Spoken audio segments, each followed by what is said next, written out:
আসসালামু আলাইকুম। আচ্ছা, আশা করছি শুনতে আসসালামু পাচ্ছ। আলাইকুম স্যার। আচ্ছা, ওয়ালাইকুম সালাম। সাউন্ড ঠিক আছে তো, তাই না? জি স্যার, ঠিক আছে। জি স্যার। আচ্ছা, তো চলো আমরা শুরু করি আমাদের। তোমরা জানো যে ডক্টর ফস্টাস নিয়ে আমরা পড়তেছিলাম। তো আমরা ডক্টর ফস্টাসের সামারি কাহিনী সেটা পড়েছি। আর এরপরে ওখান থেকে ব্রিফ কোশ্চেনগুলো পড়েছি, যে আরও কিছু ইনফরমেশন সেখান থেকে জানার জন্য খুঁটিনাটি। আজকে ওখান থেকে আমরা একটা ব্রড কোশ্চেন পড়বো। যদিও ব্রড কোশ্চেনগুলো আমরা সাজেশন দেওয়ার পরে, পরীক্ষা হয়ে যাওয়ার পরে পড়বো, কিন্তু এখান থেকে একটা তোমাদেরকে জাস্ট পরিচয় করিয়ে দেয়া। তোমরা এর আগেও first year second year broad question পড়েছো, বাট আমি এখানে একটু নতুন একটা জিনিসের সাথে পরিচয় করিয়ে দেওয়ার জন্যই তোমাদের সাথে এই ব্রড কোশ্চেনটা শেয়ার করা। এবং সামনের যে ম্যাকবেথ, সে ম্যাকবেথের দিন থেকে আমরা আর এইভাবে ব্রড কোশ্চেন হয়তো বা পড়বো না। তো চলো আমরা দেখি। দেখো, আমি তোমাদের গ্রুপে অলরেডি দুইটা তিনটা প্রশ্নের ইমেজ দিয়েছি। এই যে ইমেজটা, এই প্রশ্নটা গতবার এসেছিল। হ্যাঁ, তো গতবার এসেছিল, এবার আসবে না, তার মানে আগামী বছর তোমাদের জন্য ইম্পর্টেন্ট এই প্রশ্নটা। তো এই জন্য এই প্রশ্নটা নিয়েই তোমাদেরকে বুঝিয়ে দিচ্ছি। এবং এই যে এত আঁকি বুকি এগুলো সব দেখতেছো, মানে এগুলো ওই আমার সময় আমি করেছি এগুলো।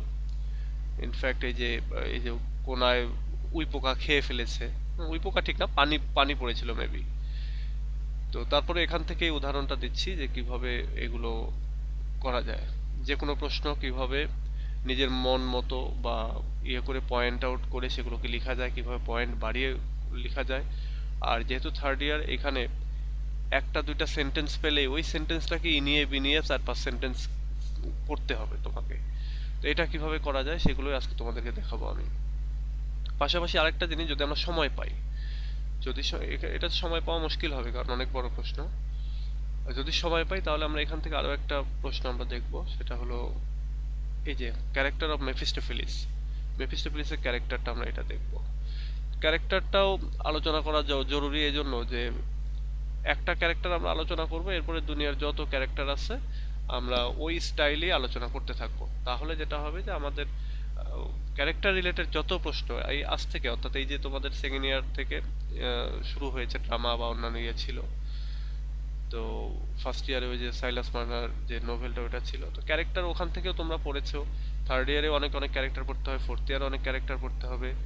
ইনফ্যাক্ট মাস্টার্সে গিয়ে ক্যারেক্টার পড়তে হবে। ক্যারেক্টারের এই জন্যই ক্যারেক্টার প্রোজ স্টাইল এই দুইটা প্রশ্ন বারবার পড়তে হয়, যেন একটা প্যাটার্ন যদি জানা থাকে তাহলে ওই প্যাটার্ন অনুযায়ী প্রত্যেকটা ক্যারেক্টারকে তুমি অ্যানালাইসিস করবা এবং প্রশ্নের উত্তরগুলো এমনি এমনি পেয়ে যাবা। তখন আর দেখা যাচ্ছে ক্যারেক্টার প্রশ্নগুলো নিয়ে খুব বেশি মাথা ঘামাতে হবে না। তো আমরা চলো দেখি আজকে এই প্রশ্নটা নিয়ে আলোচনা করি। দেখো, প্রশ্নটা ছিল, আমরা যদি গতবারের কোশ্চেনটা দেখাই, এই যে এটা হচ্ছে গতবারের কোশ্চেন, যেটা মানে এখান থেকে তো আর এইবার প্রশ্ন আসবে না। আগামী বছর তোমাদের প্রশ্ন এখান থেকে কমন পড়তে পারে। যেমন, justify doctor Faustus as an embodiment of renaissance spirit. অর্থাৎ রেনেসান্স হিরো বা রেনেসান্স স্পিরিট বা রেনেসার কোন কোন বৈশিষ্ট্য তার ভেতরে রয়েছে এইগুলো। আরেকটা হচ্ছে এখান থেকে যে ইজ ফস্টাস ড্যামনেশন জাস্টিফাইড, অর্থাৎ ফস্টাসের যে ড্যামনেশন বা ফস্টাস ট্র্যাজিক হিরো কিনা, এই জিনিসগুলো এখান থেকে বের করতে হবে। এখানে দেখো ম্যাকবেথের ট্র্যাজিক হিরো আসছিল। ওই যে তোমাদের গতদিন আমি বলেছিলাম না যে পোয়েটিক্সে পড়ানোর সময় ট্র্যাজেডি, এরপরে ট্র্যাজিক হিরোর কিছু বৈশিষ্ট্য, এগুলো আমরা এই জাতীয় যখন প্রশ্নগুলো পড়বো তখন ওই পোয়েটিক্সের সাথে মিলিয়ে মিলিয়ে আমাদেরকে পড়তে হবে, লিখতে হবে। তো আজকে চলো আমরা এই প্রশ্নটা নিয়ে আলোচনা করি। এইটা দেখো, তোমরা যখন আমরা এটা পড়তেছি এলিজাবেথান এন্ড জ্যাকোবিয়ান ড্রামা, তো এলিজাবেথান এজ বা জ্যাকোবিয়ান এজ দুইটাই হচ্ছে রেনেসান্স এজের মধ্যে। অর্থাৎ রেনেসান্স এজ, সেই এজটাকেই, এজেরই ভেতরে হচ্ছে দুইটা আরো ছোট ছোট এজ, সেই এজ দুইটাই হচ্ছে তোমার এলিজাবেথান রেনেসান্স। এই যে রেনেসান্স 1500 থেকে 1660, এর ভেতরে 1558 থেকে 1603 পর্যন্ত এলিজাবেথান, এবং 1603 থেকে 1625 পর্যন্ত হচ্ছে আমাদের জ্যাকোবিয়ান। তো এই দুইটার ভেতরে হয়েছে, তার মানে কি এই ফিচারগুলি এর ভেতরে রয়েছে, রেনেসাঁস ফিচারগুলি এর ভেতরে রয়েছে। রেনেসাঁর ফিচার যেগুলো, সেগুলোই যদি আমরা খুঁজি ডক্টর ফস্টাসের ভেতরে আছে কিনা, তাহলে আমরা যেগুলো পাবো সেগুলো হলো যেটা thrust for knowledge, power and glory. Doctor Faustus তিনি জ্ঞান অন্বেষণ করতেছিলেন, তারপরে পাওয়ার তিনি খুঁজতেছিলেন, যে তার অনেক শক্তি, তিনি অনেক শক্তিশালী হবেন। সমস্যা নাই, আমি পাচ্ছি যেটা করে আমি। আচ্ছা, তিনি অনেক শক্তিশালী হবেন, তার গ্লোরি বেড়ে যাবে, গৌরব বেড়ে যাবে, মান সম্মান বেড়ে যাবে, এটা তিনি চাচ্ছিলেন। ইন্ডিভিজুয়ালিজম এইটা আমরা পাবো হচ্ছে তার একটা ব্যক্তি স্বাতন্ত্র্য বা একক ব্যক্তি হিসাবে নিজেকে আত্মপ্রকাশ করা, অন্যের উপর কোনো ডিপেন্ডেন্সি না করা, বা এক কথায় স্বাতন্ত্র বোধ। তার কিছু ভেতরে কিছু ইন্ডিভিজুয়াল ক্যারেক্টার রয়েছে, সেগুলো আমরা পাবো। স্কলারশিপ, আমাদের ডক্টর ফস্টাস একজন স্কলার ব্যক্তি, তো জ্ঞানী গুণী ব্যক্তি, সেটা আমরা পাবো। লাভ ফর নেচার, তার লাভ ফর বিউটি, বিউটির প্রতি তার ভালোবাসা, যেমন হেলেনকে তিনি অনেক ভালোবেসে ফেলেন, তো এটা আমরা পাবো। হাই অ্যাম্বিশন, তার খুবই উচ্চাকাঙ্ক্ষা আছে, সে পৃথিবীকে শাসন করতে চায়, সে যা ইচ্ছা তাই করতে চায়, তো এই হচ্ছে high ambition. Spirit of revolt, সে রিভোল্ট করতে চায়, সে হচ্ছে প্রচলিত যে ধ্যান ধারণা সেটার ঊর্ধ্বে যেতে চায়, এমনকি সে নলেজের যে লিমিটেশন, একটা মানুষ যে লিমিটেড নলেজ পেতে পারে সেইটার এগেনস্টে তিনি কথা বলতেছেন, মানে স্পিরিট অফ রিভোল্ট রয়েছে তার ভেতরে। হ্যাঙ্কারিং after sensual pleasure, sensual pleasure বা শারীরিক প্লেজারের প্রতি তার যে প্রত্যাশা, আকাঙ্ক্ষা, সেটা আমরা দেখতে পেয়েছি। যেমন সে হেলেনকে যখন মানে দেখেছে তখন তাকে পেতে চেয়েছে।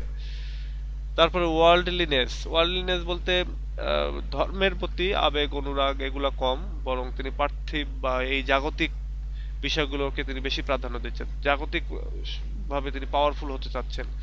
আরেকটা আছে স্কেপটিসিজম। স্কেপটিসিজম মানে হচ্ছে সন্দেহবাতিক অবস্থা আর কি। সন্দেহবাতিক এরকম যে ওই যে ওনার ভেতরে গুড এভেল আর গুড অ্যাঞ্জেল এবং এভিল অ্যাঞ্জেল যে কাজ করতেছিল। গুড অ্যাঞ্জেল বলতেছে যে তুমি এটা করো, সে ওইটা মনে মনে করতে চাচ্ছে, বাট আবার তাই আবার হচ্ছে যে খারাপ কাজটাই করতেছে। তো এই যে ভেতরে দোলাচাল হচ্ছে, সন্দেহ হচ্ছে যে এটা করবো কি করবো না, হেজিটেশন, কনফিউশন, সেটাকে বলা হচ্ছে স্কেপটিসিজম। তো এইগুলো এবার আমরা এই পয়েন্টগুলো এই প্রশ্নের ভেতরে আমরা খুঁজবো, খুঁজে খুঁজে আমি ইনফ্যাক্ট এই প্রশ্নটা পড়েছি আর এই পয়েন্টগুলো লিখেছি। কোথাও যদি একটা লাইনও পেয়েছি সেটাই আমি লেখার জন্য একটা পয়েন্ট করেছি। এবং পরীক্ষা যখন হচ্ছে আমাদের সময়টাতে যখন পরীক্ষা এসেছিল, তখন যেটা করেছি আমি যে পরীক্ষার আগের রাতে শুধু এগুলো দেখে গেছি এবং এইগুলো মনে রেখেই পরীক্ষাতে আমি লিখে গেছি। মানে এইগুলোর উপরে একটা একটা করে পয়েন্ট আমি করেছি। এবং এই যে কোথাও যদি কোনো সুযোগ এসেছে তখন সেখানে আমি কোটেশন ইউজ করেছি। একটা জিনিস মাথায় রেখো, কবিতায় যেমন কোটেশন দিতে হয়, তোমাদেরকে ড্রামাতেও কোটেশন দিতে হবে, নোভেলে কোটেশন দিতে হবে, ক্রিটিসিজমে কোটেশন দিতে হবে। শুধুমাত্র হিস্ট্রিতে কোনো কোটেশন দেওয়া লাগে না, বাকি সব কিছুতে কোটেশন দিতে হবে। কোটেশন দিলে ভালো মার্কস পাবা, কোটেশন না দিলে ওই অন্যদের চাইতে 1-2 মার্ক করে পিছিয়ে থাকবা। তো এটা একটু মাথায় রেখো, তোমরা এখন থেকে কোটেশন মুখস্থ করতে থাকবা। কোটেশন পাবা কোথায়? তুমি সেট সাজেশনে পাবা, ওদের ওই যে এক্সপ্লেনেশন নামক একটা ইয়ে থাকে সাজেশনের ভেতরে, ওই এক্সপ্লেনেশনগুলোই মূলত তোমার ব্রড কোশ্চেনের মধ্যে ঢুকাইতে হবে। অথবা তুমি তোমার যে গাইড বইটা কিনেছো, গাইড বইয়েরও হচ্ছে তুমি অনেক জায়গায় এই কোটেশন পাবা, বিশেষ করে এক্সপ্লেনেশন যে অধ্যায়টা, সেই অধ্যায়ে তুমি পাবা। ওকে, তাহলে আমরা একটু বের করার চেষ্টা করি। আমরা এটা পড়লেই আমরা এখান থেকে পাবো। দেখো, the renaissance was a period of fundamental change. Renaissance এজটা ছিল একটা মানে মৌলিক চেঞ্জের একটা হচ্ছে সময়। The renaissance means revival of learning and knowledge. Renaissance মানেই হচ্ছে জ্ঞান এবং শিক্ষার পুনর্জাগরণ, which marked the end of dark age and beginning of modern world, যেটা মূলত ডার্ক এজের, অন্ধকারাচ্ছন্ন এজের এন্ডিং করে থাকে এবং মডার্ন ওয়ার্ল্ডের বিগিনিং করে থাকে। The renaissance gave impetus to new discovery and brought a change in human outlook which was dominated by religious dogma and Christian theology. বলা হচ্ছে যে রেনেসান্স মানুষকে নতুন ধরনের ডিসকভারির খোঁজ দিয়েছিল এবং মানুষ নতুন নতুন জিনিস আবিষ্কার করতে পারছিল এবং মানুষের হিউম্যান আউটলুকে, মানুষের দৃষ্টিভঙ্গিতে এক ধরনের চেঞ্জ এনেছিল। এবং যেই আউটলুকটা মূলত আগে রিলিজিয়াস ডগমা, রিলিজিয়াস যে হচ্ছে নিয়ম নীতি ছিল বা ক্রিশ্চিয়ান যে ধর্মতত্ত্ব ছিল, এইগুলো দিয়েই মূলত হচ্ছে আগে চিন্তা ভাবনা করা হতো। অর্থাৎ আগের যে ইয়াগুলো কি বলো এটাকে, আগের যে আউটলুক, আগের যে মানুষের চিন্তা ভাবনা, সেগুলো মূলত এই ধর্মীয় মতবাদ বা ধর্মীয় বিষয়গুলো নিয়েই হচ্ছে আবর্তিত হতো। বাট এই রেনেসান্সের পরে যেটা হলো যে মানুষ ধর্মীয় ইয়ে থেকে বের হয়ে তারা নলেজ এর প্রতি ইয়ে হলো, তারপর আকৃষ্ট হলো, তারপর নতুন নতুন জিনিস আবিষ্কার নেশায় যেন তারা পড়ে গেল। আচ্ছা, the Renaissance creates a new spirit of individualism which is manifested in the earning of knowledge and learning. বলা হচ্ছে রেনেসান্স একটা নতুন স্পিরিট তৈরি করেছিল মানুষের ভেতরে, সেটা হচ্ছে ইন্ডিভিজুয়ালিজম, অর্থাৎ স্বাতন্ত্র্যবোধ। প্রত্যেকটা মানুষ তার নিজস্ব জায়গা থেকে সে কি করত, নলেজকে আহরণ করার চেষ্টা করত, নতুন নতুন জিনিস শেখার চেষ্টা করত। It also emphasis the love of beauty. এটা আরও এমফ্যাসিস করেছিল যে ওই সময় মানুষ বিউটিকে খুব পছন্দ করত, and created a spirit of adventure, এবং নিজেদের ভেতরে যেন একটা স্পিরিট অফ অ্যাডভেঞ্চার তারা তৈরি করেছিল। তারা অভিযাত্রা করতে চাচ্ছিল, বা ভয়ঙ্কর যে পদক্ষেপগুলো, সমুদ্র যাত্রা বা নতুন জিনিস খোঁজার কাজ, এগুলো তারা খুব বেশি বেশি করতো। And sky high ambition and supreme lust for power and pelf in man, এবং একই সঙ্গে তারা একেবারে স্কাই হাই মানে আকাশের মতো উঁচু অ্যাম্বিশন করত বা খুবই উচ্চাকাঙ্ক্ষা করত, এবং তাদের যে পাওয়ার এবং পেল্প অর্থাৎ ধন সম্পত্তি ক্ষমতা এগুলোর প্রতিও যে তাদের একটা আকাঙ্ক্ষা ছিল, সেটাও আর কি এই সময়ের মানুষের মধ্যে ছিল এই রেনেসান্স এজের ভেতরে। এবার আমরা এখান থেকে সব এটা মোটামুটি এখানে রেনেসান্স এজের বৈশিষ্ট্য কি কি সেগুলো কথা বললো। যেমন এখানে তারা নলেজের প্রতি মানে আগ্রহী ছিল, তারপরে তারা ধর্মের যে ডগমা, ধর্মীয় যে মতবাদ, সেখান থেকে তারা বের হয়ে আসলো, ক্রিশ্চিয়ান থিওলজি থেকে বের হয়ে আসলো, তাদের ভেতরে ইন্ডিভিজুয়ালিজমের যে স্পিরিট সেটা গ্রো করলো, তারপর তাদের ভেতরে লাভ ফর বিউটিটা গ্রো করলো, তারপর স্পিরিট অফ অ্যাডভেঞ্চার আসলো, তাদের অ্যাম্বিশন, তাদের লাস্ট ফর পাওয়ার অ্যান্ড পেল্প, এগুলোও আমরা দেখতে পেলাম। এগুলো হচ্ছে রেনেসান্স এজের মানুষদের বৈশিষ্ট্য।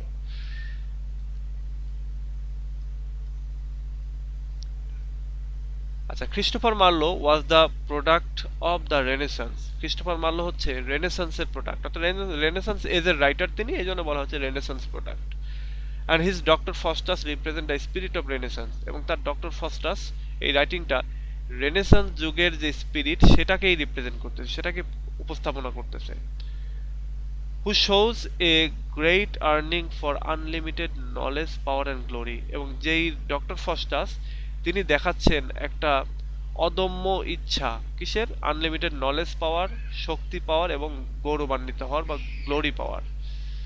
His craving for earthly power also shows a spirit of revolt against conventional religious doctrine. বলছে তার জাগতিক যে পাওয়ার যে ডিজায়ার, যে ইচ্ছা, সেটাই কনভেনশনাল বা প্রচলিত বা ট্র্যাডিশনাল রিলিজিয়াস ধর্মীয় যে মতবাদগুলি, সেগুলোর এগেনস্টে তাকে কি করেছিল? রেবেলাস করে তুলেছিল, বিদ্রোহী করে তুলেছিল। Doctor Faustus appears as a man of the renaissance. Doctor Faustus একজন রেনেসার মানুষ হিসেবে যেন প্রতীয়মান হলেন, উইথ হিজ এরুডিশন অ্যান্ড স্কলারশিপ, এবং তার যে এখানে এরুডিশন হবে, হ্যাঁ, এরুডিশন এবং স্কলারশিপ নিয়ে, অর্থাৎ তার যে বুদ্ধিবিদ্যা এবং তার যে মানে পড়াশোনা, এই সব কিছু নিয়েই তিনি মূলত ইয়ে হলেন আর কি, মানে তার পাণ্ডিত্য এবং স্কলারশিপ এই দুইটা নিয়েই তিনি আমাদের সামনে অগ্রসর মানে প্রতীয়মান হলেন। উইথ হিজ এক্সেসিভ প্রাইড, এবং একই সঙ্গে তার অনেক অহংকার ছিল, অ্যান্ড ইন অর্ডিনেট অ্যাম্বিশন, এবং তার ভেতরে একেবারে খুবই উচ্চ মাত্রার একটা উচ্চাকাঙ্ক্ষাও ছিল। হিয়ার হি ডিক্লেয়ার্স, এবং সে এই বিষয়গুলো ডিক্লেয়ারও করতেছে, যেমন এই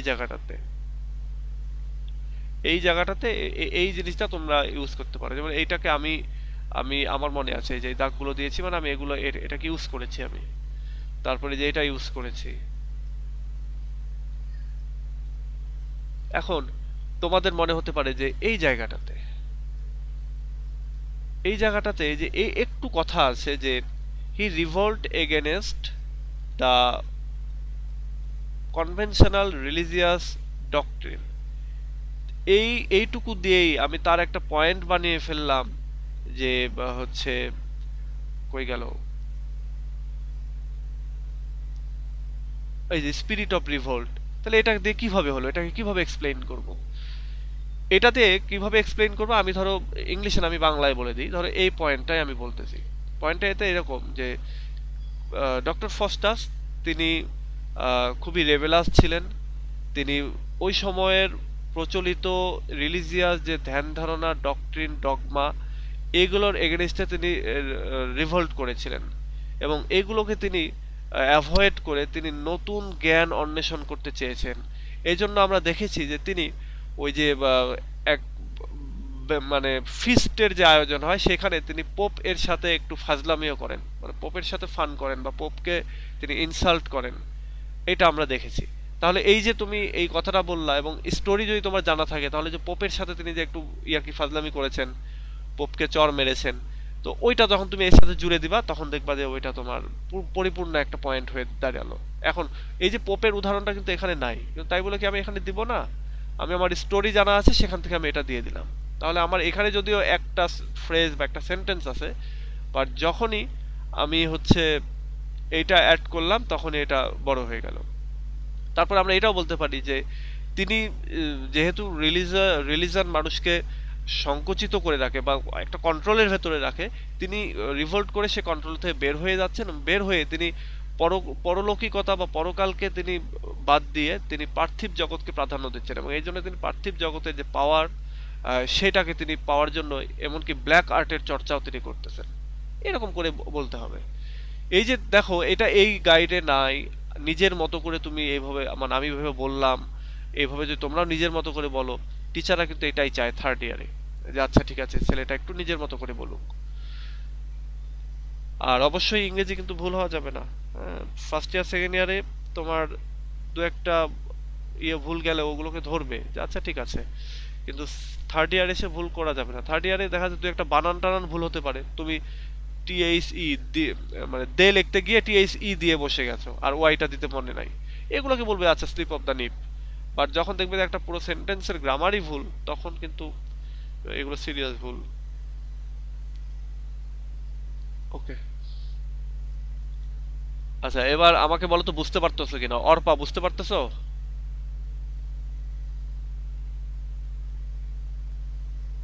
আচ্ছা আশা, জি আশা, স্যার। আচ্ছা আশা বুঝতে পারতেছো? জি স্যার। এদিকে গ্যালাক্সি A20 তুমি বুঝতে পারতেছো? জি স্যার।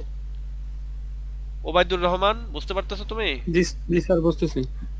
আচ্ছা, এই প্রশ্নটা পড়ানোর উদ্দেশ্য হচ্ছে জাস্ট এই রকম করে পয়েন্ট করে, যেখানে কোনো পয়েন্ট হবে না সেখানে তুমি তোমার জেলার নাম দেবা, ময়মনসিং, ময়মনসিংহের একটা গফরগাঁও, হ্যাঁ, তারপরে আরো যেই জায়গাগুলোর নাম আছে ওইটা পয়েন্ট করে ওটা ওইভাবেই মনে রাখার চেষ্টা করবা। হ্যাঁ, বলা এখন কাউকে বলার দরকার নেই এগুলো কথা, যে যেখানে পয়েন্ট হবে না সেখানেও একটা পয়েন্ট বানিয়ে জাস্ট এটা নিজের মনে রাখার জন্য আর কি। কারণ থার্ড ইয়ার সিলেবাসটা অনেক বড়, দেখবা একটা সময় গুলিয়ে ফেলতেছো, মনে থাকতেছে না। তো এই জন্য সবসময় পয়েন্ট করে মনে রাখার চেষ্টা করবা, দেখবা এগুলো ভালো হবে, মনে থাকবে। এরপরে আসো এই যে অ্যাম্বিশন, হ্যাঁ অ্যাম্বিশনের ব্যাপারটা, হাই অ্যাম্বিশন। এই হাই অ্যাম্বিশনটা কোথায় রয়েছে? হাই অ্যাম্বিশনটা বা এই যে কই গেল, এই যে অ্যাম্বিশনটা রয়েছে। তো এই অ্যাম্বিশন এইটুকু কথাকে আমরা আমাদের মতো করে নিজের মতো করে বানাবো, এবং নিজের মতো করে বানাতে গেলেও যে স্টোরিটা পড়া থাকতে হবে। যে আমাদের ডক্টর ফস্টাস, তার অ্যাম্বিশন হচ্ছে তিনি পৃথিবীর সমস্ত জ্ঞান নিজের ভেতরে ধারণ করবেন এবং এর জন্য তিনি অনেকগুলো জ্ঞানে তিনি মানে স্কলার হওয়া সত্ত্বেও, তিনি এমনকি থিওলজিতে তিনি ডক্টরেট ডিগ্রি লাভ করা সত্ত্বেও তিনি চাচ্ছিলেন আরও অনেক অনেক জ্ঞান আহরণ করা এবং জ্ঞানের মাধ্যমে তিনি পাওয়ারটাও চাচ্ছিলেন। এই জন্য তিনি কি করলেন, ব্ল্যাক আর্ট চর্চা করলেন। ব্ল্যাক আর্ট চর্চা করে তিনি তার পাওয়ারের ব্যবস্থা করলেন, মেফিস্টোফেলিসকে তিনি বশ করলেন এবং এরপরে তিনি অনেক তার যে অ্যাম্বিশন, সেই অ্যাম্বিশনগুলো ফুলফিল করার ট্রাই করতে থাকলেন। তিনি সমগ্র পৃথিবীব্যাপী ঘুরলেন, তিনি হেলেনকে ডাকলেন, তিনি আলেকজান্ডারকে ডাকলেন, তারপরে মানে কল করলেন নদীর স্পিরিটটাকে। এরপরে তিনি হচ্ছে দেশের কিং এর কাছাকাছি গেলেন, সেখানে গিয়ে তাদেরকে এন্টারটেইন করলেন এবং আলটিমেটলি এভাবে তিনি তার ইচ্ছাকে পরিপূর্ণ করার চেষ্টা করলেন। তো এই যে হাই অ্যাম্বিশন বা অ্যাম্বিশনের কথাটা আমাদেরকে এভাবে উল্লেখ করতে হবে। আচ্ছা, এরপরে আসো। As Faustus is not satisfied with traditional knowledge, he boldly asserts his individualism to gain more knowledge and power. তো যেহেতু ডক্টর ফস্টাস তিনি প্রচলিত যে ট্র্যাডিশনাল নলেজ সেটা দিয়ে তিনি স্যাটিসফাইড ছিলেন না, এই জন্য তিনি খুব সাহসীভাবে তার যে ইন্ডিভিজুয়ালিজম, যেটাতে স্বাতন্ত্র্যবোধ, তিনি যে স্বতন্ত্র একজন ব্যক্তি, তার যে আলাদা আলাদা বৈশিষ্ট্য রয়েছে সেইটাকে তিনি ঘোষণা দিলেন যেন, এবং এটার মাধ্যমে তিনি কি করতে চাইলেন যে নতুন নতুন জ্ঞান আরোহণ করা, পাওয়ার কিভাবে পাওয়া যায় সেটার প্রতি তিনি আকৃষ্ট হয়ে গেলেন। His craving for infinite knowledge, his insatiable curiosity and supreme lust for power clearly reflected the spirit of Renaissance. এবং তার যে আকাঙ্ক্ষা, একটা অনিঃশেষ অসীম নলেজের, একটা অতৃপ্ত কিউরিওসিটি যে তার ভিতরে রয়েছে, তার যে একেবারে সুপার লেভেলের একটা হচ্ছে লাস্ট ফর পাওয়ার রয়েছে, অর্থাৎ ক্ষমতা পাওয়ার যে আকাঙ্ক্ষা এটা রয়েছে, এই সব কিছুই মূলত রিফ্লেক্ট করে যে তার ভেতরে রেনেসান্স স্পিরিট রয়েছে। রেনেসাঁ যুগের মানুষরা এরকম হতো, তো তার ভেতরে এটা রয়েছে, তার মানে সে রেনেসান্স যুগের প্রকৃত রিপ্রেজেন্টার। Faustus is not satisfied with the traditional branches of knowledge. Faustus traditional branches of knowledge is satisfied না, and aspires after the knowledge of forbidden subject. এমনকি তিনি যখন প্রচলিত নলেজ অনেক কিছু আহরণ করে ফেলেছেন, এবার তিনি দেখতেছেন আচ্ছা এর ব্যাকগ্রাউন্ডের নলেজে কি আছে একটু দেখি তো। এর জন্য কি করতেছেন, তিনি অ্যাসপায়ার করতেছেন, তিনি আশা প্রকাশ করতেছেন বা ইচ্ছা প্রকাশ করতেছেন ফরবিডেন যে সাবজেক্ট ব্ল্যাক আর্ট সেটার নলেজ পাওয়ার জন্য। That's why he has chosen magic art and says. এই জন্য তিনি ম্যাজিক আর্ট নিয়েছেন এবং তিনি এই কথাটা বলেছেন। তিনি কি বলেছেন দেখো, ম্যাজিক আর্ট মানে অ্যাপ্লাই করার পরে তিনি বলতেছেন যে what a world of profit and delight. বলছে আমি যেই অবস্থায় আসছি এখন ব্ল্যাক আর্ট চর্চা করে, এটা কি লাভ হলো আমার, মানে কত ভালো লাভ হয়েছে, আমার অনেক লাভ হয়েছে এবং অনেক আনন্দ পাচ্ছি। কিসের আনন্দ পাচ্ছি? Of power, of honour and of omnipotence. মানে তার শক্তি সামর্থ্য বেড়ে গেল এবং তার হচ্ছে ওই যে যেহেতু তিনি অনেকে এন্টারটেইনমেন্ট করতে পারতেছিলেন, রাজাদের কাছে চলে যেতে পারতেছিলেন, এই জন্য বলতেছে যে তিনি হচ্ছে অমনিপোটেন্স হয়ে গেছেন বা সর্বশক্তিমান যেন হয়ে গেছেন। আবার তার সম্মানটা বেড়ে গেছে, এইগুলো তিনি বলতেছেন। আবার যাকে ইচ্ছা তাই করতে পারতেছেন। তো এটা দিয়ে বলতেছে যে আমি এত কিছু যেহেতু করতে পারতেছি, আমার অনেক লাভ হলো, আমি অনেক আনন্দিত হয়েছি। তাহলে এই পুরো জায়গাটাতেই তার যে নলেজ গেইনিং এর যে ইচ্ছা সেটাকে এখানে আলোচনা করা হয়েছে। তো এটা তোমরা ওই নলেজের জন্য বলতে পারো। এরপর দেখো, doctor Faustus took a dangerous step two fulfil his aspiration. Doctor Faustus তার আকাঙ্ক্ষা পূরণের জন্য তিনি ডেঞ্জারাস স্টেপ তিনি ফলো করেছিলেন। এখানে ডেঞ্জারাস স্টেপ ফলো করা, এখানে আমরা নতুন একটা পয়েন্ট অ্যাড করতে পারি যে রিস্ক নেয়ার যে সামর্থ্য বা এবিলিটি, বা বলতে পারো যে তার যে হচ্ছে ইচ্ছা, তিনি কি করেছেন, তার লাইফ দিয়ে তার সোলটাকে সেল করে তিনি হচ্ছে তার ইচ্ছা ফুলফিল করেছেন এবং সেটা করতে তিনি ডেঞ্জারাস স্টেপ নিতেও, ভয়ঙ্কর স্টেপ নিতেও তিনি পিছপা হননি। The black art of magic fascinates him only because he will be able to gain limitless knowledge and superhuman power. এই যে ম্যাজিকের যে ব্ল্যাক আর্ট বা কালো জাদুর, এইটা তাকে ফ্যাসিনেট করেছিল, তাকে অনেক আকর্ষিত করেছিল, কারণ এইটার মাধ্যমে তিনি আনলিমিটেড পাওয়ার পাবেন এবং নলেজ পাবেন। এই জন্য the necromantic books became heavenly to him, এবং এর জন্য এই যে কালো জাদুর যে বইগুলি, এগুলোই তার কাছে একেবারে স্বর্গীয় বইয়ের মতো মনে হয়েছিল। So he makes an arrangement with Lucifer, এবং এই জন্য সে লুসিফারের সাথে যেন একটা মানে যোগাযোগ করে, দ্য প্রিন্স অফ হেল, এবং এই লুসিফার হচ্ছে হেলের prince. According to the agreement, sorry আমি এখানে অ্যারেঞ্জমেন্ট বলতেছি, এখানে এটা তো এগ্রিমেন্ট, তোমরা একটু ধরাই দিবা। হ্যাঁ, মাঝে মাঝে এরকম দেখা যায় যে আমার ওই চোখ ঝাপসা হয়ে আসে বা এরকম বিভিন্ন কারণে আমি উল্টাপাল্টা পড়ে চলে যাই দু একটা ওয়ার্ড, তো এটা তোমরা একটু ধরাই দিবা। আচ্ছা, according to the agreement he is to forfeit his soul to Lucifer to exchange of a life of voluptuousness lasting for 24 hours, আচ্ছা 24 ইয়ার্স হবে, হ্যাঁ আওয়ার না। দেখো এগ্রিমেন্ট অনুযায়ী, যে এগ্রিমেন্ট সে হচ্ছে লুসিফারের সাথে করে, লুসিফার হচ্ছে প্রিন্স অফ হেল, জাহান্নামের রাজা বা রাজপুত্র যেটা বলো না কেন, সে তো বলছে ওই এগ্রিমেন্ট অনুযায়ী তিনি তার সেলটাকে বিক্রি করে দেন এবং এর বিনিময়ে তিনি 24 বছরের ভোলাপটাসনেস পাবেন, মানে এক কথা অশেষ শক্তি সামর্থ্য যেগুলো দিয়ে তিনি তার হচ্ছে ইয়েগুলো পূরণ করবেন, মানে স্বেচ্ছাচারিতা তিনি পাবেন, বা যেটাকে বলতে পারো ইন্দ্রিয় পরায়ণতা, মানে এক কথায় তিনি যা ইচ্ছা তাই করবেন, এটাকে বলা হয় ভোলাপটাসনেস। তিনি যা ইচ্ছা তাই করবেন এই স্বাধীনতা তিনি পান, এবং এটা 24 আওয়ার্স না 24 ইয়ার্স, হ্যাঁ এটাতে প্রিন্টিং মিস্টেক আছে। দাস ফস্টাস ডিসকার্ডস গড, এভাবেই সে গডকে পরিত্যাগ করে, অ্যান্ড ডিফাইন্স অল রিলিজিয়াস এবং ডিফাইস all religious and moral principles, এবং সমস্ত ধর্মীয় এবং নৈতিক যে রীতিনীতিগুলো আছে, মূল্যবোধ আছে, সেগুলোকে সে ডিফাই করে, অমান্য করে, and sells his soul to the devil to master all knowledge and to gain super human power, এবং সে কি করে তার সোলটাকে সে ডেভিলের কাছে যেন সেল করে দেয়, বিক্রি করে দেয়, এবং এর বিনিময়ে সে পায় হচ্ছে সমস্ত নলেজ, এবং নলেজের উপরে সে মাস্টারি বা দক্ষতা দেখাতে সক্ষম হয়, এবং সুপার হিউম্যান পাওয়ারটা সে গেইন করে। তাহলে এই হচ্ছে আমাদের বলতে পারো হচ্ছে তার যে ডেঞ্জারাস স্টেপস বা সে কি স্টেপ নিয়েছিল সেটা আমরা এটাকে পয়েন্ট আউট করতে পারি কিভাবে। এই যে হ্যাংকারিং, আচ্ছা হ্যাংকারিং না,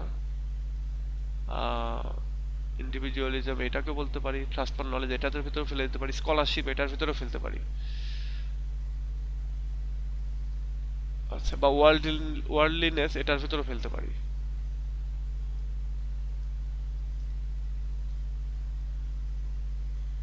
ওকে, এরপর আসে দেখো Faustus love for beauty is a renaissance quality. ফস্টাসের যে লাভ ফর বিউটি এটাও হচ্ছে রেনেসান্সের একটা কোয়ালিটি বা ক্যারেক্টারিস্টিক্স। ও এখানে আমি ছেড়ে দিয়ে গেছি, দেখো ইন হিজ প্লেস, তার নাটকগুলিতে Marlowe broke away from the medieval plan to create a hero who belongs to royal community, অর্থাৎ মার্লো তিনি আগেকার যে মধ্যযুগীয় প্ল্যান, বিশেষ করে একটা হিরো সে হচ্ছে হিরো হবে, সে রয়্যাল কমিউনিটির সদস্য নাও হতে পারে, এইটাকে হচ্ছে ব্রেক করেছেন মার্লো। মার্লো একজন সাধারণ মানুষকে রয়্যাল কমিউনিটির একটা হিরো বানিয়েছেন। In the middle ages tragedy was a thing of kings and princes. Middle এজে ট্র্যাজেডি মানেই ছিল হচ্ছে কিংস এবং প্রিন্স এরা থাকবে সেখানে, but for Marlowe it was the individual hero, কিন্তু মার্লোর ক্ষেত্রে আমরা দেখতেছি এটা স্বতন্ত্র আলাদা কোনো লোক, তাকে তিনি হিরো হিসেবে উপস্থাপন করতেছেন। তাহলে এখানেও আমরা দেখতে পাচ্ছি যে হচ্ছে তিনি একজন ইন্ডিভিজুয়াল ব্যক্তিকে তিনি হিরো হিসেবে তৈরি করতেছেন, মানে ওই যে ইন্ডিভিজুয়ালিজম যেটা আমরা পাচ্ছি, এই ইন্ডিভিজুয়ালিজমটাকে আমরা হচ্ছে এখানে এই অংশটা ঢুকাইতে পারি। Das his Faustus is an ordinary German doctor, এবং এভাবে একজন ordinary German doctor and an alchemist, সেই হয়ে যাচ্ছে আমাদের এই হচ্ছে ডক্টর ফস্টাসের হিরো। সো এইভাবে আমরা এই জিনিসটাকে ঢুকাইতে পারি আর কি। The medieval concept of royalty is here being supplanted by the Renaissance ideal of individual worth. এই যে বলছে ইন্ডিভিজুয়াল যে একটা কোয়ালিটি আছে সেইটার ভেতর আমরা এটাকে ঢুকাইতে পারি আর কি। এইভাবে রয়্যাল কনসেপ্ট অফ রয়্যালটি, হ্যাঁ রাজকীয় যে কনসেপ্টটা সেটাকে তিনি রেনেসান্স আইডিয়াল দিয়ে, রেনেসার আদর্শ দিয়ে সেটাকে সাপ্ল্যান্টেড করতেছেন। এবার আসো, Foster's love for beauty is a Renaissance quality. To Foster's knowledge means power, and it is the power which will enable him to gratify sensual pleasures of life. আচ্ছা, ডক্টর ফস্টাসের কাছে জ্ঞান মানেই হচ্ছে শক্তি। আমরা বলি না জ্ঞানই শক্তি, তো এরকম জ্ঞান মানেই তার কাছে শক্তি, এবং এই শক্তিটা এমন শক্তি যে শক্তি তাকে সামর্থ্যবান করে তুলবে তার সমস্ত সেন্সুয়াল যে প্লেজারগুলো আছে, আনন্দ ফুর্তিগুলো আছে, সেগুলোকে পরিপূর্ণ করতে। He request Mephistopheles to bring Helen the destructive Greek beauty as a paramount. বলতেছে যে আমাদের ডক্টর ফস্টাস তিনি মেফিস্টোফেলিসকে রিকোয়েস্ট করতেছেন যে তুমি একটা কাজ করো, তুমি হচ্ছে ওই কি বলে এটাকে, হেলেনকে নিয়ে আসো। এবং হেলেনকে নিয়ে আসার কথা তিনি বলতেছেন, এবং যে হেলেন হচ্ছে গ্রিকদের জন্য একটা ডিস্ট্রাকটিভ বিউটি, যার কারণে যে ট্রয় নগরী ধ্বংস হয়েছিল, অ্যাজ হিজ প্যারামাউন্ট। এবং এটাকে তিনি প্যারামাওয়ার, হ্যাঁ প্যারামাওয়ার বা প্যারামাওয়ার বলতে ওই যে তোমার মিস্ট্রেস বলতে পারো, উপপত্নী বা এরকম, মানে প্রেমিকা বলতে পারো, প্রেমিকা হিসেবে যাকে তিনি পেতে চেয়েছেন। The magnificent atmosphere of Helen, apostrophe of Helen, is the most inspired and lyrical passage of the play, especially wonderfully illustrates the Renaissance spirit of love and adoration for classical beauty. আচ্ছা, এই যে এখানে যে চমৎকার একটা মানে উল্লেখ রয়েছে হেলেনের, এইটাই হচ্ছে এই নাটকের ভেতরে সবচেয়ে বেশি ইন্সপায়ার্ড, সবচেয়ে বেশি মানে চমৎকার জায়গা, এক কথা বলতে পারো চমৎকার জিনিস, এবং খুবই লিরিক্যাল প্যাসেজ এইখানকার, এবং যেটা মূলত খুব চমৎকারভাবে রেনেসান্স স্পিরিট অফ লাভ এবং অ্যাডোরেশন যেটা ক্লাসিক্যাল বিউটিদের প্রতি ছিল সেটাকেই যেন এখানে উপস্থাপন করা হয়েছে। মানে রেনেসান্স যুগের মানুষরা ক্লাসিক্যাল এজের যে লিটারেচার, তাদের যে আর্ট বিউটি, এগুলোকে তারা হচ্ছে অ্যাডোর করত, এগুলোকে তারা লাভ করত। এবং এই ডক্টর ফস্টাস রেনেসান্স এজের মানুষ হয়ে তিনি যখন হেলেনকে চাইলেন, তার মানে তিনি ওই প্রাচীন গ্রিকদের বা ক্লাসিক্যাল এজের একটা ক্যারেক্টারকে তিনি ভালোবাসতে চাচ্ছেন। সুতরাং এইটাই মূলত প্রকাশ করতেছে তার হচ্ছে বা রেনেসান্স এজের মানুষ হিসেবে ওই অতীতের মানুষদেরকে বা অতীতের কোনো জিনিসকে ভালোবাসাটা। এবারে আসো, এবং এইখানে দেখো একটা ইয়েও রয়েছে, ওই কোটেশন রয়েছে। Doctor Faustus is a renaissance personality with all his passions and aspirations. তার সমস্ত আবেগ, অনুভূতি, ইচ্ছা, এগুলোর দিয়েও আমরা বলতে পারি যে ডক্টর ফস্টাসের ভেতরে রেনেসান্স পার্সোনালিটি রয়েছে। He is a total product of renaissance spirit. সে হচ্ছে পুরোটাই রেনেসান্স স্পিরিটের যেন product. One striking feature of the Renaissance finds an easy outlet in the character of Dr. Faustus. এবং ডক্টর ফস্টাসের ভেতরে রেনেসান্সের একটা কোয়ালিটি খুব সুন্দরভাবে, একটা বৈশিষ্ট্য খুব সুন্দরভাবে আউটলেট পেয়েছে, প্রকাশিত হয়েছে। সেটা হলো a greater interest in the life on earth than in the prospect of eternal happiness after death.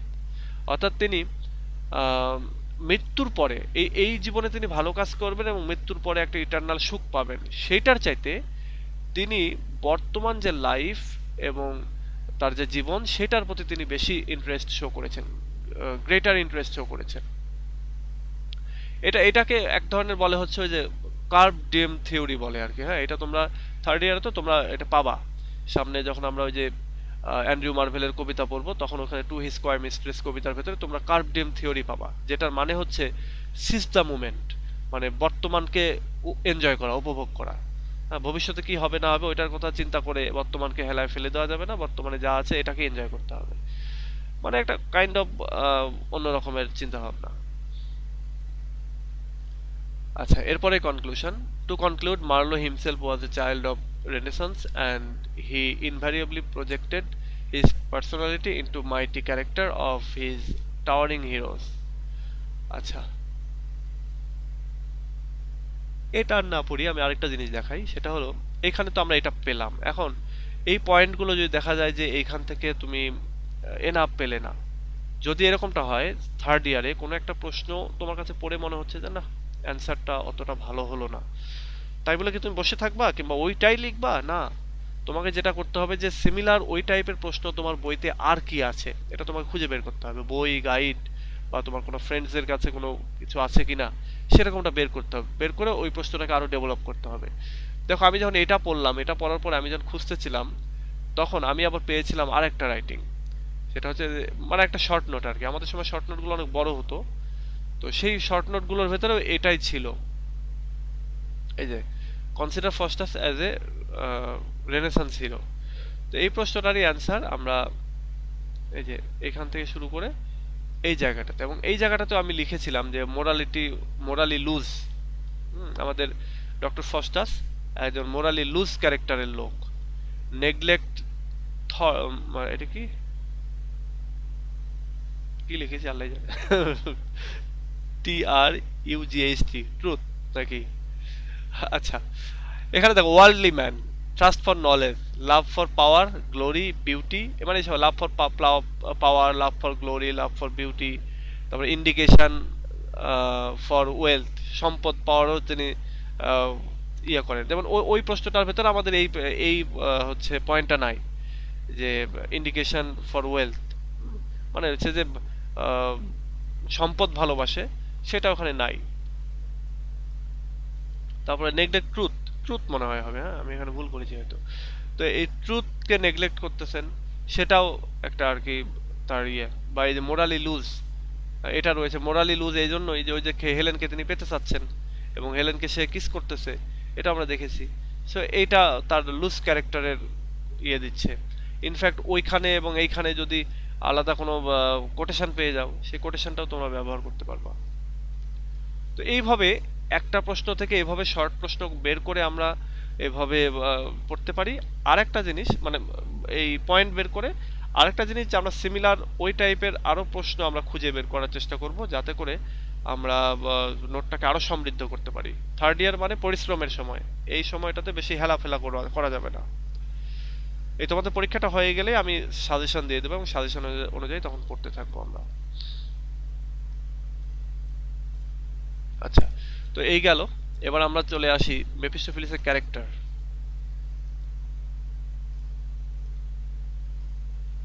আচ্ছা, ডিসকাস দ্য ক্যারেক্টার অফ মেফিস্টোফেলিস। আচ্ছা, দুনিয়ার যে কোনো মানুষের যদি ক্যারেক্টার তোমার সামনে বলতে বলা হয়, বা ধরো তুমি তোমার একটা ফ্রেন্ডের নাম করা হলো, বলা হলো যে হচ্ছে জান্নাতুল ফেরদৌস, অথবা আতিকা, অথবা কুলসুম, কুমকুম, এদের যে মানে তোমার কোনো বান্ধবীকে বলা হলো, আচ্ছা তোমার অমুক বান্ধবী সম্পর্কে একটা মানে তার ক্যারেক্টার কেমন, অথবা আশিককে বলা হলো তার ক্যারেক্টার কেমন। এবার যেটা করা হবে সে যে বলবে যে না ছেলেটা ভালো, আরেকজন বলতে পারে যে না ছেলেটা খারাপ। ক্যারেক্টার আমরা জানি যে ক্যারেক্টার দুই রকমের, একটা হচ্ছে ভালো আর একটা হচ্ছে খারাপ।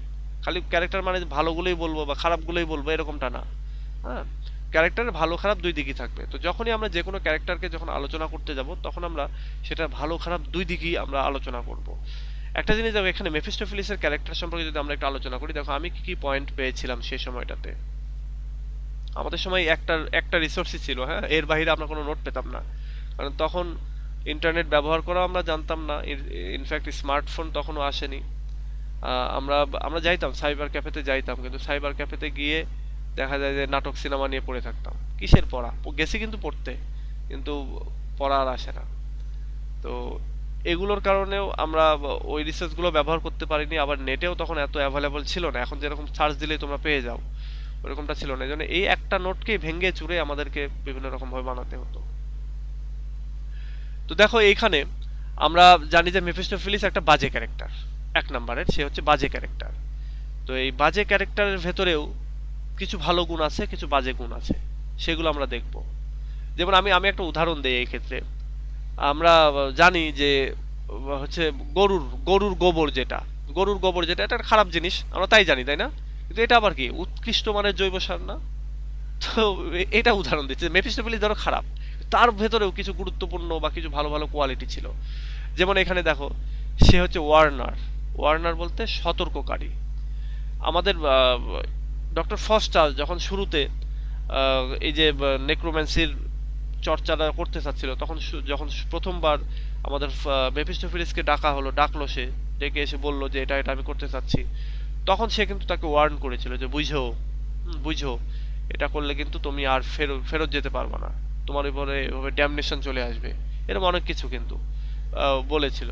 এবং আলটিমেটলি যেটা ঘটলো যে সে মানে গুড অ্যাঞ্জেল এবং ইভিল অ্যাঞ্জেলের দুইজনের কথাবার্তার ভেতর সে ইভিল অ্যাঞ্জেলের কথাটাই শুনলো, গুড অ্যাঞ্জেলের কথা শুনলো না।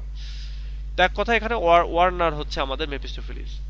এরপর তো সিম্বল অফ পাওয়ার, মেফিস্টোফেলিসের কাছে পাওয়ার রয়েছে এবং আমাদের যে ডক্টর ফস্টার যে পাওয়ার চাচ্ছেন বা যে কোনো কাজ করতে চাচ্ছেন, এটা কে হেল্প করতেছে তাকে? মেফিস্টোফেলিস। লুসিফার কিন্তু ডিরেক্ট এসে হেল্প করতেছে না, মেফিস্টোফেলিস তাকে হেল্প করতেছে। তার মানে মেফিস্টোফেলিসই হচ্ছে পাওয়ারের সিম্বল, বা সে হচ্ছে পাওয়ারটা দিচ্ছে আমাদের ডক্টর ফস্টাসকে। এরপরে আছে হচ্ছে হেল্পার। সে খুব ভালো হেল্পার বা খুব ভালো হচ্ছে কি বলে এটাকে, অ্যাসিস্ট্যান্ট। হ্যাঁ, যখনই ডাকতেছে আমাদের মেফিস্টোফেলিস তখনই সে আসতেছে, সে যা চাচ্ছে তাই দিচ্ছে। সো এই দিক দিয়ে আমরা বলতে পারি যে সে একটা খুব ভালো হেল্পার। আমরা এই যে এই রাইটিংটা যখন পড়বো, মানে এই প্রশ্নটা যদি এখন তো আজকে তো সময় নাই, আমরা হয়তোবা পড়বো না, কিন্তু এটা যখন পড়বো তখন আমরা এটা যখন তোমরা পড়বে তখন কিন্তু এটা বুঝতে পারবে আরো। তো তোমরা একবার করে রিডিং পড়ার জন্য হলেও এগুলো পড়বে। আর আরেকটা জিনিস মাথায় রাখো, আমরা লাস্টের 5 মিনিট কিন্তু ধরাধরি করবো। হ্যাঁ, তোমাদেরকে বলেছিলাম না যে পড়তে বলেছিলাম, মনে হয় তোমাদেরকে এক্সাম নেওয়ার কথা বলেছিলাম, তো এক্সামটা না নিয়ে আমি এমনি মুখে ধরবো। 25 জন আসো, কেউ যাবা না, 24 জন। আচ্ছা, এরপরে আছে দেখো, constant companion of doctor Faustus. Doctor ফস্টাসের সার্বক্ষণিক সঙ্গী এই মেফিস্টোফেলিস। যখনই তিনি চাচ্ছেন, যা চাচ্ছেন তাই তাকে দিচ্ছেন এবং সবসময় তার সাথে সাথে তিনি রয়েছেন। আচ্ছা, একজন কমে গেল। এটা এই জন্য বলতেছি না, এটা হচ্ছে অনেক সময় নেট চলে যায়, কারেন্ট চলে যায়, এগুলোর জন্য কমে যায়। তাহলে এখানে আমরা দেখতে পাচ্ছি যে মেফিস্টোফেলিস সবসময়ের জন্য তার সঙ্গী হিসেবে আছে এবং যখন যা চাচ্ছেন, যেখানে যে অবস্থায়, সেখানে কিন্তু তাকে পাওয়া যাচ্ছে।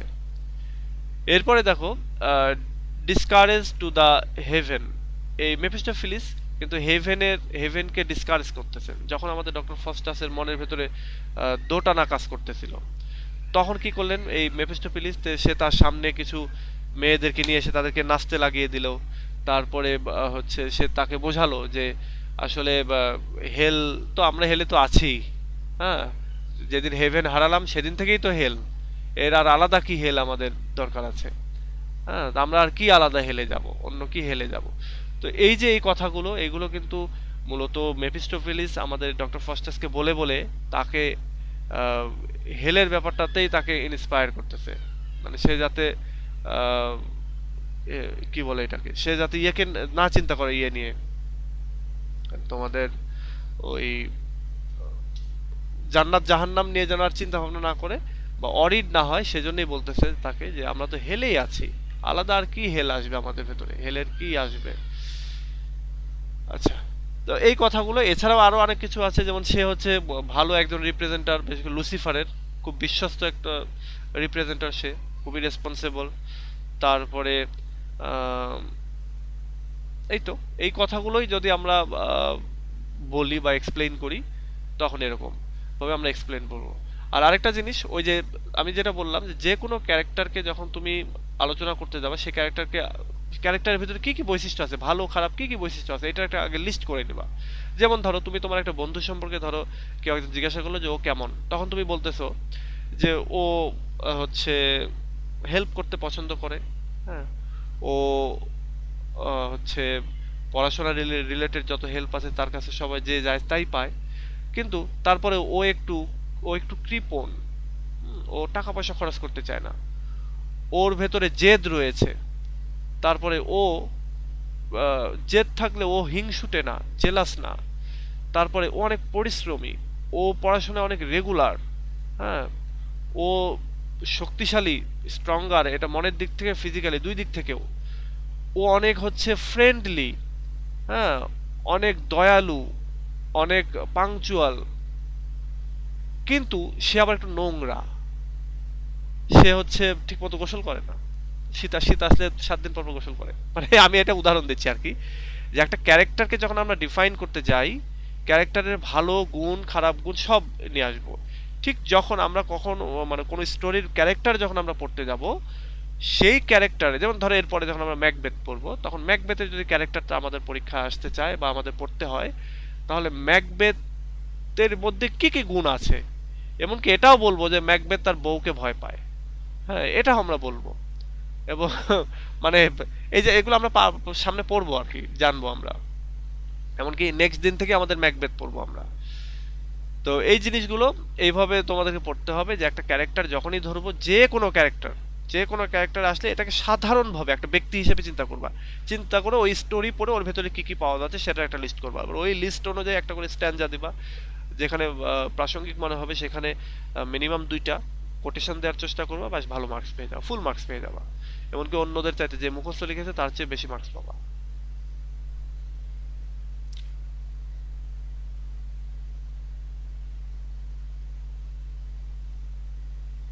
আচ্ছা, আমি বাদে, কারণ গত 2 দিন ক্লাস করিনি। আচ্ছা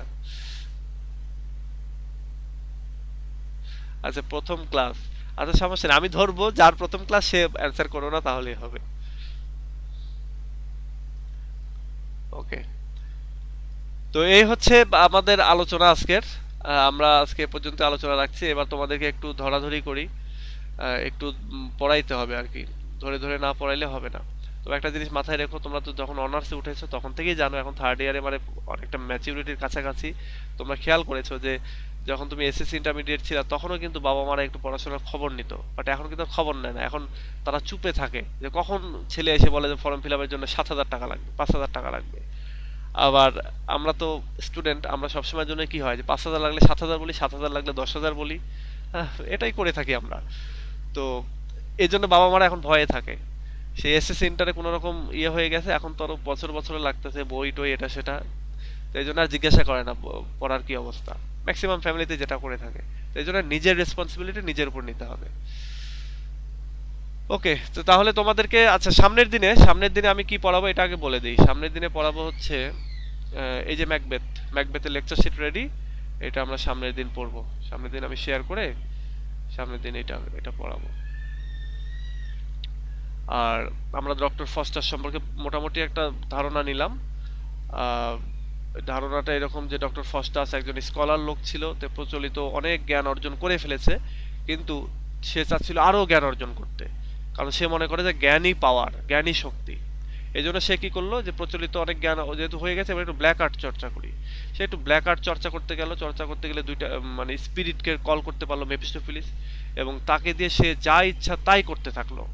এবং 24 বছরের জন্য সে তার সোলটাকে লুসিফারের কাছে বিক্রি করে দিল, এবং এই 24 বছরে সে স্বাধীনতা পেল। 24 বছরে সে যা ইচ্ছা তাই করতে পারবে, মেফিস্টোফিলিস তার হয়ে সব কিছু করে দেবে। এবং আলটিমেটলি কি হলো, যে সব সে যা ইচ্ছা তাই করলো। সে আলেকজান্ডার দি গ্রেটকে সাথে দেখা করলো, তারপরে হেলেনকে কল করলো, তারপরে ওই যে অনেক অদৃশ্য হয়ে যাওয়ার অনেক কিছু হচ্ছে আহ, মানে জাদুটোনা করার আর কি সে ক্ষমতা পেল। সে সারা পৃথিবী ভ্রমণ করলো। হ্যাঁ, তো এই সব কিছু সে পেল। আলটিমেটলি কি হলো, সব শেষ দিনে এসে হচ্ছে তার ভেতরে একটা অনুশোচনা আসলো যে হাই রে, আমি তো এটা করে ফেলেছি, এখন তো আমাকে আজকে মেরে ফেলবে, আমার তো মৃত্যু হবে। তো আলটিমেটলি সে মরতে চাচ্ছিল না, কিন্তু ওই যে তার তাকে মরতেই হবে। যেহেতু সে তার সোলটা বিক্রি করে দিয়েছে, সে আলটিমেটলি রিপেন্ট করার বা তওবা করার চেষ্টা করলো, কিন্তু সেটাও সে করতে পারলো না, যেটা সত্যিকার অর্থে মানুষের ক্ষেত্রে এটা হবে মরার আগে। তুমি যদি খুব খারাপ মানুষ হও, আলটিমেটলি গিয়ে তওবা করতে পারবা না, বা মানে গড বা আল্লাহ যদি তোমাকে অ্যালাউ না করে তাহলে তুমি এটা করতে পারবে না। তো এই হচ্ছে বিষয়। আর এখন আমরা ওইখান থেকে কিছু ব্রিফ কোশ্চেন এমনি ধরবো, তাহলেই তোমরা এখান থেকে একটু অ্যান্সার করার চেষ্টা করিও। আমি যদি বলি হু ওয়াজ হেলেন, হেলেন কে ছিল, বাংলায় বলবা, হ্যাঁ বাংলায় বলো। আহ, এখানে কে আছো, কে বলতে চাও, শুরুতে বলো একজন। স্যার আমি বলতে চাই, হ্যাঁ বলো। Helen was the most beautiful lady of Greek literature, আর হচ্ছে জি স্যার এটাই, he was the most beautiful lady আচ্ছা, অফ গ্রিক এটুকু জানলেই লিটারেচার হবে। For hmm the Troy was destroyed. আচ্ছা, থ্যাংক ইউ। এবার আসো হচ্ছে who was Faustus, who was doctor Faustus, sir আমি বলি, বলো বলো। Faustus is the main character of Christopher Marlowe's drama named The Tragical History of the Death and the Life of Dr. Faustus. হ্যাঁ, এটা ঠিক আছে, এটার সাথে আরো একটু কোয়ালিটি অ্যাড করে দিতে হবে যে ডক্টর ফস্টাস এরকম সে রেনেসান্স হিরো, সে তার হচ্ছে থ্রাস্ট ফর নলেজ ছিল, সে এরকম নেক্রোম্যান্সির চর্চা করতো। এভাবে এভাবে এভাবে বলতে হবে আর কি, একটু অ্যাড করতে হবে। কিছু প্রশ্ন আছে ব্রিফ কোশ্চিনে, ওইগুলোকে একটু বড় করতে হবে। কিছু প্রশ্ন আছে ছোট করতে হবে। আচ্ছা, okay sir. What is Trinity, কে বলতে পারবা? ট্রিনিটি কি? ট্রিনিটি বলতে ওই যে তৃতীয়বাদ, যেটা হচ্ছে গডকে তিনটা রূপে দেখা যায়, ফাদার, সান এবং গড, এটাই হচ্ছে ট্রিনিটি। এরপরে যদি বলি সেটা হচ্ছে যে according to Mephistopheles what is hell, মেফিস্টোফেলিসের মতে হেলটা কি, কে বলতে পারবা?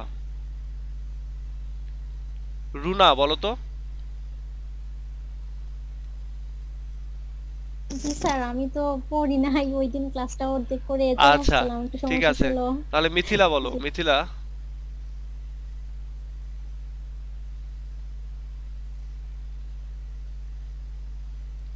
আচ্ছা, কই আশিক গেল, কই আশিকরে দেখলাম যে, কে বলি? আশিক আছো? আশিক বলো। আচ্ছা, মিনহাজ, মিনহাজ বলো।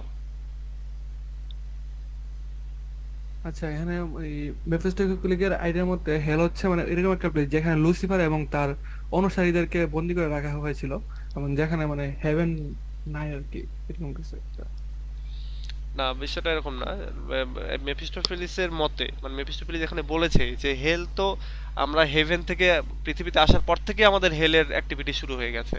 তো পৃথিবীটাই হচ্ছে হেলের একটা জায়গা, এবং এখান থেকে আলটিমেটলি আমরা হয়তো একটা জায়গায় যাব, কিন্তু হেল আমরা অলরেডি হেলের ভেতরেই রয়েছি। পৃথিবীটা একটা হচ্ছে হেলের প্রোটোটাইপ। আচ্ছা, এবার আসো হচ্ছে হু ইজ লুসিফার, একজন বলো। স্যার আমি বলবো, হ্যাঁ বলো। Lucifer is the prince of হেল।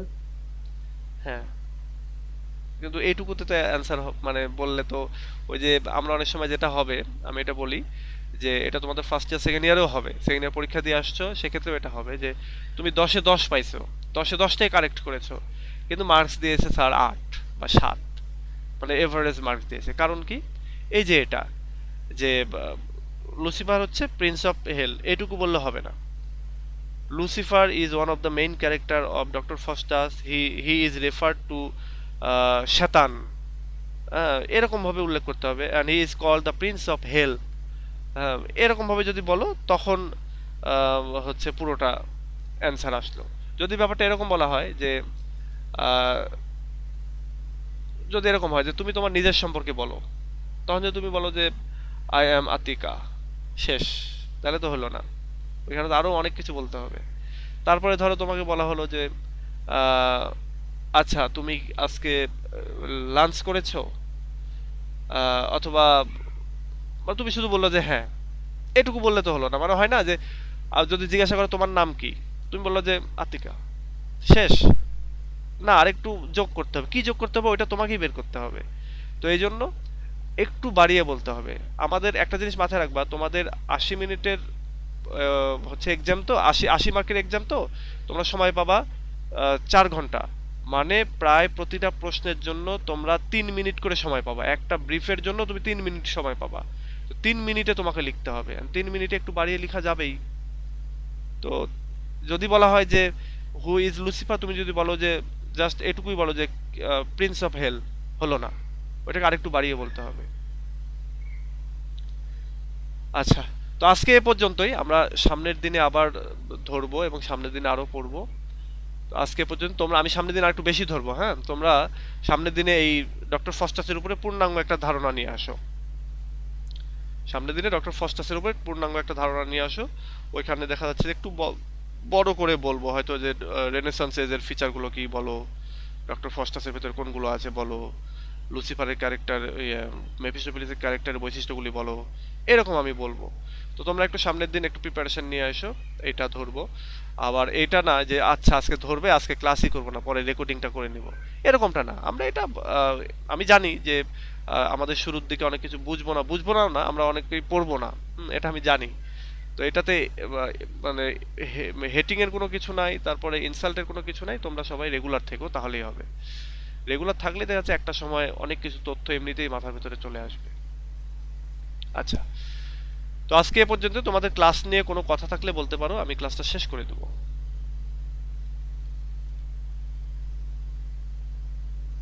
আচ্ছা স্যার, এই যে রেনেসাসের যে আমরা কয়েকটা জিনিস বললাম যে ইয়া ফর নলেজ, মানে নলেজের জন্য যে হচ্ছে আগ্রহটা, থার্স্ট ফর নলেজ, তারপর হচ্ছে বিউটির জন্য যে, এগুলো তো স্যার ভিক্টোরিয়ানেরও হচ্ছে হয় না স্যার, যে ভিক্টোরিয়ান ফিচার্সও হয় না?